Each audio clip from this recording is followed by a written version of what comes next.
बहुत शुक्रिया।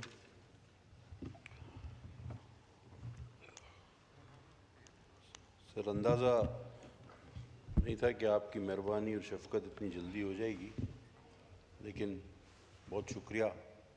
इस तरह थोड़ा सा वक्त शायद ज़्यादा मिल जाए।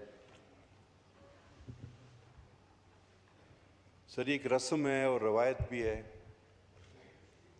हम हमेशा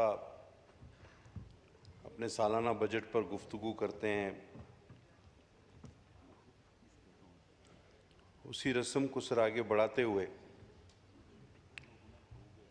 लेकिन साथ साथ ये भी चलता रहा है कि हमेशा इस बजट तकरीर का सहारा लेते हुए मुल्क की बैनुल-अक़वामी सियासी तमाम उमूर पर गुफ्तगू होती है, उन पर रोशनी डाली जाती है, अपने ख़यालात का इज़हार किया जाता है। तो सर, उसी तरतीब से कोशिश करूँगा कि अपने फ़राइज़ की अंजामदही हो। सर, सबसे पहले तो हम आइसोलेशन में तो बिल्कुल नहीं, और अगर कोई ये समझता है कि सिर्फ इस बजट पर ही तवज्जो मरकूज़ करके हम आगे चल सकते हैं, तो ये इंतहाई काला किस्म की जो है वो खुद को धोखाधही होगी। आपका इस साल का बजट जंगों के साए तले बनने वाला बजट है। आपका इस साल का बजट बदलती हुई एशिया और फिर बदलते हुए दुनिया की सूरत हाल का बजट है। और इस साल का बजट मुतकाज़ी है कि हम तमाम जमातें पार्लियामेंट में इस बात को यकीनी बनाएं कि हमारा इत्तेहाद गैर मुतज़लज़ल होना चाहिए, क्योंकि हमें किसी भी वक्त, मैं दोहरा देता हूँ, हमें किसी भी वक्त किसी भी किस्म की सूरत हाल का सामना हो सकता है। इसमें मज़ीद मैं बात नहीं करूँगा। मैं समझता हूँ कि मैं जिस तरफ इशारा करना चाहता था, जिसको समझ में आनी होगी वो बात समझ चुका होगा। अगर जिसको नहीं आनी है तो उसको समझाने से गुज़िश्ता कोई 15 साल से तो मैं नहीं समझा सका, अब आगे कौन समझाएगा उनको। असल में बात ये मैं कहना चाह रहा था कि इस वक्त हमें ज़ाती मसाइल से निकलकर, अपनी छोटी सोच से निकलकर मुल्की और जुग्राफियाई सूरत हाल पर ज़्यादा तवज्जो मरकूज़ होनी चाहिए, और इसके लिए इत्तेहाद हमांगी होना ज़रूरी है। सर, अब आते हैं इस बार जो बजट पेश किया गया है, और माहिरीन इक्तिसादी उमूर के माहिर जनाब डॉक्टर साहब भी तशरीफ़ फरमाए और हमारे लॉ मिनिस्टर साहब भी तशरीफ़ फरमाएँ, और इन दोनों की जो इकोनॉमिक्स है और जो महारत है सर फाइनेंस में, वो इतनी ज़्यादा है। और अब तो शेख साहब भी तशरीफ़ ले आए हैं, वो भी गुफ्तगू में शरीक हो गए, और पीछे भी एक भाई खड़े होके मशवरे दे रहे हैं कि किस तरह फाइनेंस को बेहतर किया जाए। और अब हाथ भी मिला लिया है तारड़ साहब ने उनसे कि जी हो गया सब कुछ। तो सर, आप देख रहे हैं, तो बहरहाल सर, ये अगर सूरत हाल है तो मैं समझता हूँ कि थोड़ी सी शायद हुकूमती बेंचों में ये खुशफहमी है कि in the end of the day Peoples Party हर चीज़ को सपोर्ट कर जाएगी। यकीन से कहता हूं सर, इस बार ऐसा बिल्कुल भी नहीं है, ऐसा बिल्कुल भी नहीं है। हम किसी भी ऐसी चीज़ को सपोर्ट करने नहीं जा रहे कि जो कि अवाम, मुल्क और मुल्की मफाद के खिलाफ हो। और अगर ये संजीदगी समझ में आ जाएगी तो मैं समझता हूं फिर वुज़रा भी सारे कतार में आके सुनना शुरू कर देंगे। सर, इससे पहले कि मैं जनरल मामलात पे आगे चलूं, मैं सर तवज्जो मबजूल कराना चाहूँगा हमारे इंतहाई काबिल वुज़रा की। ये सेक्शन 114C, डॉक्टर साहब पता है ना आपको 114 क्या है? 114 पता है फाइनेंस का, या तारड़ साहब को पता होगा? जी, लॉ मिनिस्टर साहब। सर 114C का पता है? नहीं। अच्छा जी, तो सर ये हाल है। अब सर ये 114C जो है ये नाअहल अफराद हैं। इसमें ये इस बार कहा गया है कि ये बैंक अकाउंट नहीं खोल सकते,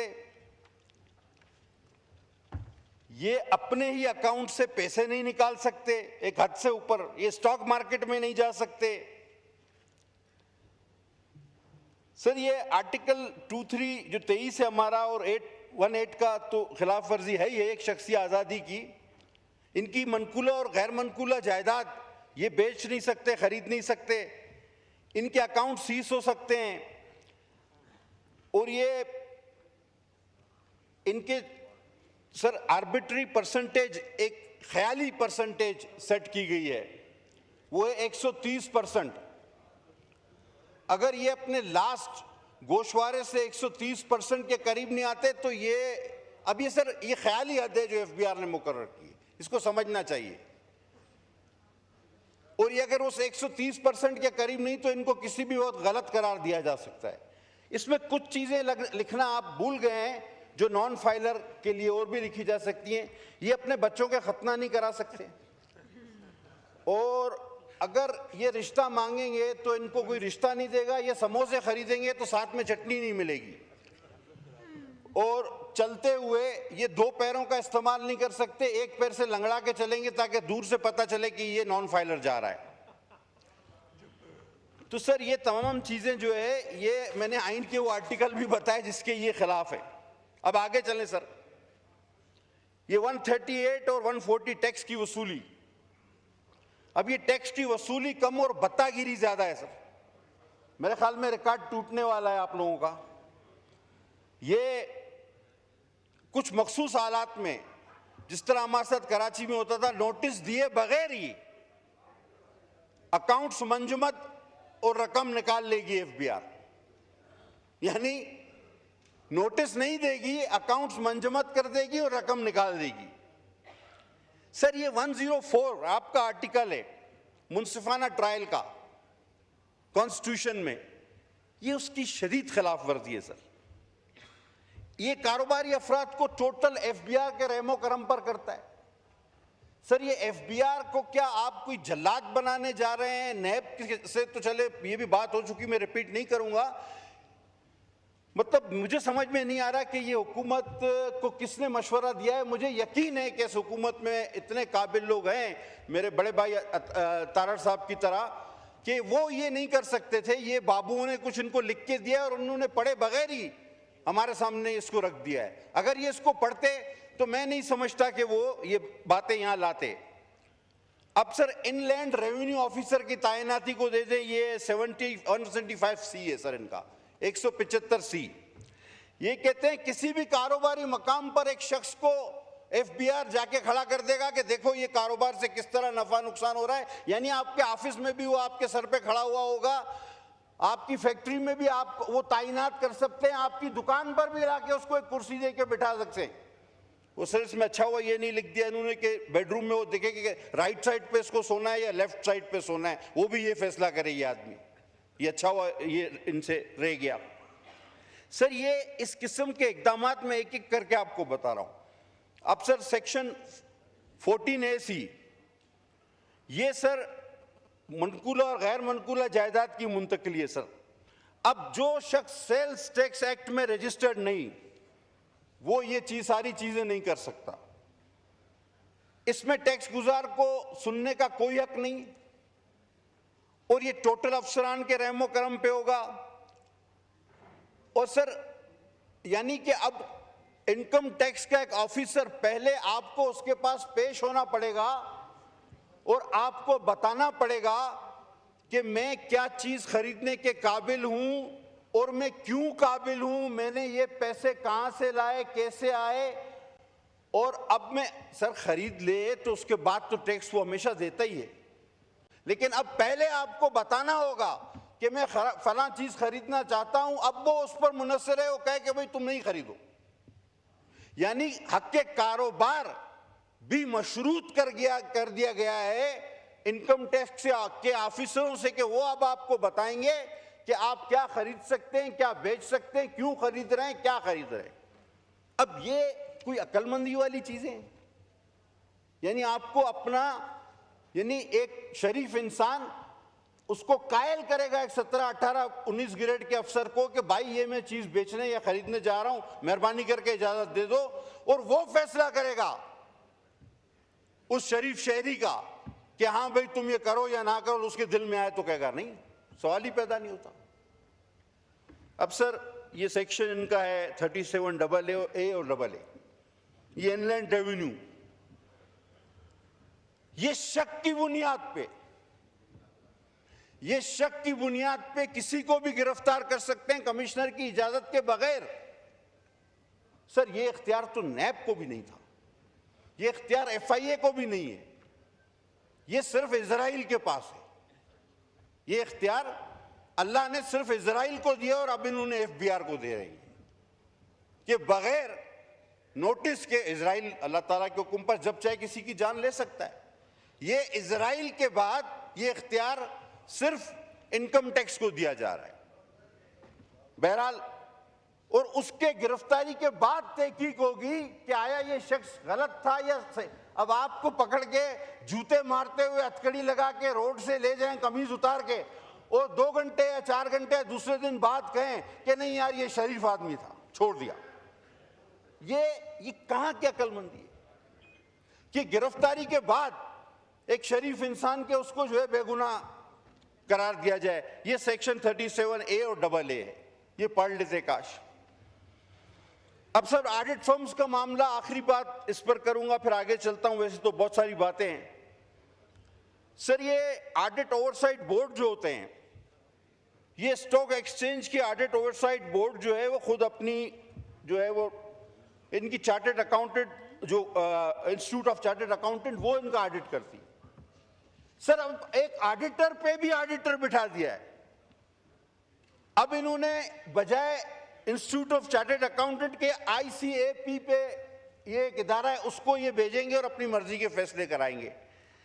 सर आखिर ये सारी चीजें करके ये क्यों समझते हैं कि पाकिस्तान में कारोबार फैलेगा फूलेगा, कोई यहां आकर इन्वेस्टमेंट करेगा? कोई पागल हो गया भाई कि जिसके घर में तुम आदमी खड़ा कर दो, जिसकी दुकान में आदमी खड़ा कर दो, जिसके मकान पे आदमी खड़ा कर दो, जिसकी फैक्ट्री पे आदमी खड़ा कर दो, तुम्हारे पास आके इन्वेस्टमेंट करेगा, कारोबार करेगा। सर ये मुल्क का पट्टा बिठाने वाली बात है। ये पता नहीं किसने इनको बजट लिख के दिया, और इनकम टैक्स को ऑफिसरों को तो मैं कहता हूं इजराइल बना दिया। मैं बार बार कहना चाह रहा हूं। अच्छा आप कह रहे हैं जी सोलर पर 18% टैक्स, बिल्कुल भी नहीं करेंगे हम इसकी हिमायत। अच्छा कह रहे हैं इंपोर्ट पर 18% टैक्स, आप मुल्क में जो है वो सोलर जो है वो खरीदे। वो भाई आपने मुल्क में इंजीनियर कौन से पैदा किए हैं, वो कौन सा इतना अच्छा सोलर पैनल बना रहे हैं? सर अगर पाकिस्तान में बनने वाला पैनल 5 यूनिट पैदा करता है तो उतने ही पैसे का जो हम बाहर से यूनिट मंगाते हैं वो 100 यूनिट पैदा करता है। आप या तो मुल्क में सोलर की उसी तरह की उस स्टैंडर्ड की मशीन लगाते, इंडस्ट्री लगाते, आप उसी सतह के सोलर पैनल बनाते जिस तरह के चाइना से आते हैं, जापान से आते हैं, जर्मनी से आते हैं। आप उस स्टैंडर्ड को मीट करते नहीं, आपने ये तो किया नहीं। आपका सोलर पैनल जो मुल्क में बन रहा है वो लगता है कि रेडियो है जो कि बजता नहीं है, वो डब्बे की तरह है। वो पुराना रेडियो लगता है जो बजता भी नहीं है, और वो सोलर पैनल इतने जदीद है। अब हम जबरदस्ती ये खरीदें वो खरीदेंगे तो 18% टैक्स लगेगा, और आप फिर कहते हैं कि हम मुल्क को तवानाई के बहरान से निकालना चाह रहे हैं। आप झूठ बोलते, आप चाहते ही नहीं कि ये मुल्क तवानाई के बहरान से निकले। वैल्यूएशन, इस पर मुझसे फेडरल मिनिस्टर ऑफ फाइनेंस मुत्तफिक हो गए। कराची की बात करूंगा, 5 लाख रुपए की जो जगह है उसकी FBR ने वैल्यू रखी है 25 लाख रुपए।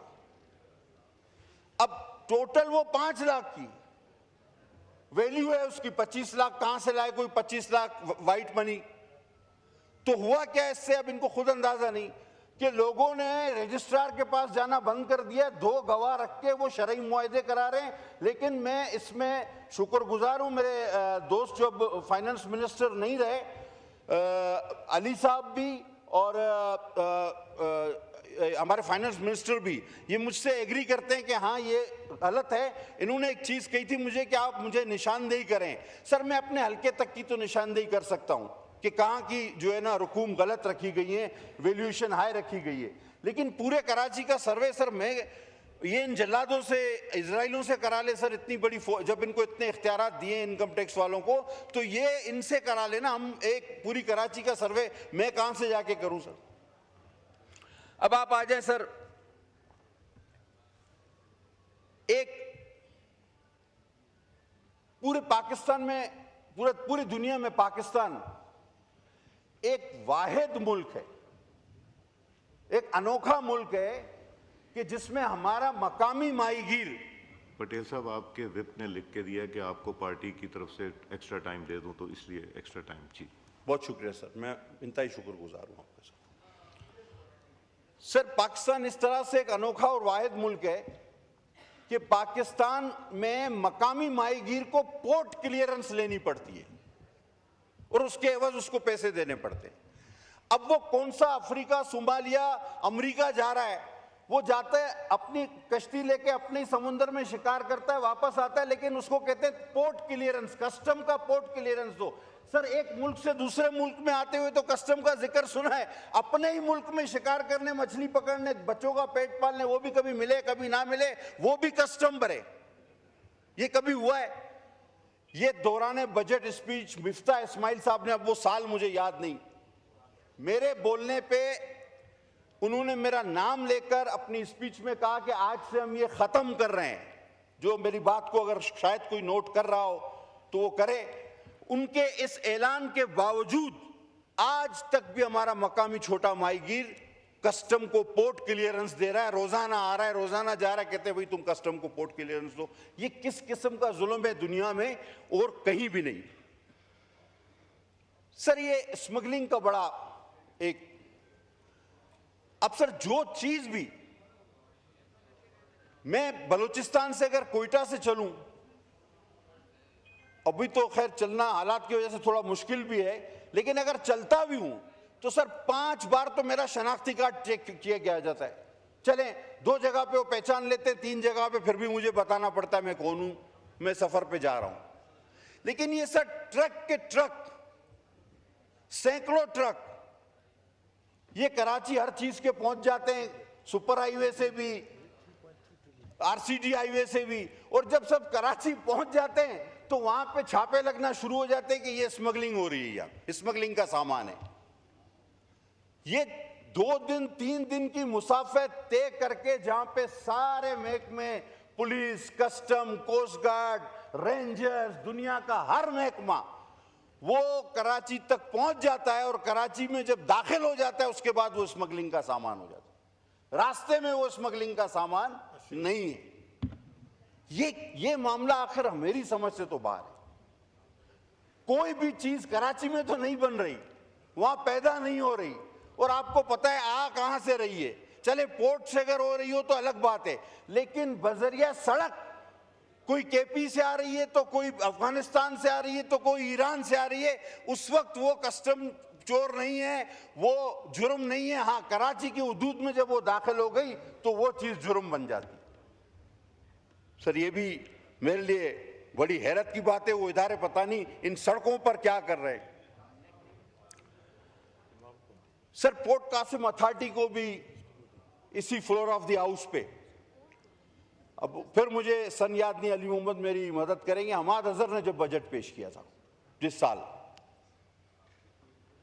फेडरल कंसोलिडेटेड फंड से निकाला गया था, आइटम ड्रॉप किया गया था, आइटम नंबर 8 था या 9 था बजट का।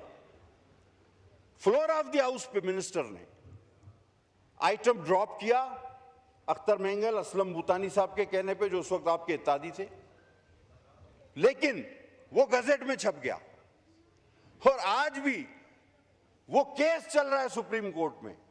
यानी हम अपना यहाँ पे जो वादा करते हैं, एक मैंने मिफ्ता इस्माइल का बताया, एक हमाद अजहर साहब का बताया, और जो हम वादा करते हैं वो गजट हो जाता है और उसके बाद वो केस चल रहा है। वो कह रहे हैं कि जनाब फाइनेंस मिनिस्टर ने तो इसको ड्रॉप कर दिया था, वो कहते हैं नहीं जी गजट में छप गया है।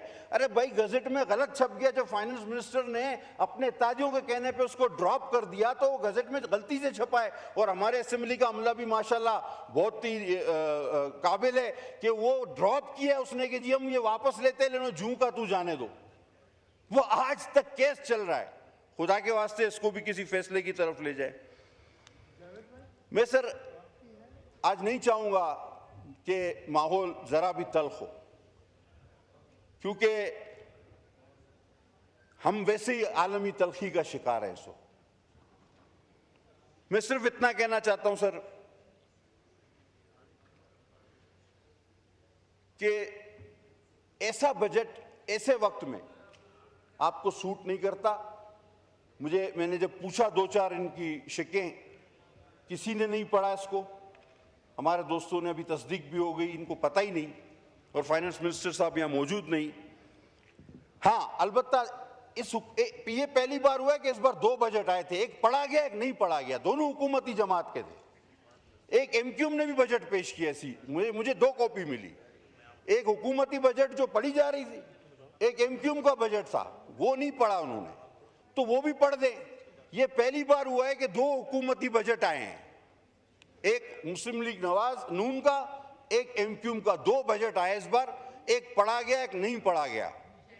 तो शेडो बजट उसमें नहीं लिखा था। बहरहाल जो भी था बजट था, वो अपना बजट पेश करते हैं तो ठीक है। तो अब कहने का मकसद है जब हुकूमती दो बजट हो तो कौन से बजट पे आदमी अमल पैरा हो। सर आखिर में आते हैं उन गरीब मजदूरों की तनख्वाहों पे। सर महंगाई वाकई है, बड़ी है। मैं कहना चाहता कि कब से ये बढ़ी और कितनी बढ़ी और किसके दौर से बढ़ना शुरू हुई और फिर बढ़ती ही गई। अब बहुत कुछ न कुछ बेहतर अफाका हुआ है, लेकिन सर जिस तरह फिगर्स दिए गए आपके जीडीपी के ग्रोथ के, ये गलत है सर। आप कहते हैं 2.6 तो 2.5 तो आपकी पॉपुलेशन भी इंक्रीज है तो 1% हुआ। ये जीडीपी इस तरह थोड़ी होती है। 1.5 से ज्यादा किसी तरह भी नहीं है, मैं चैलेंज कर सकता हूं। किसी आपका कोई भी सेक्टर, एग्रीकल्चर हो, इंडस्ट्री हो, क्या आपने इसमें तरक्की की है? कोई नहीं। लेकिन इंशाल्लाह आप कर जाएंगे। और अगर तरक्की करनी है तो खुदा के लिए इस कस्टम को, इस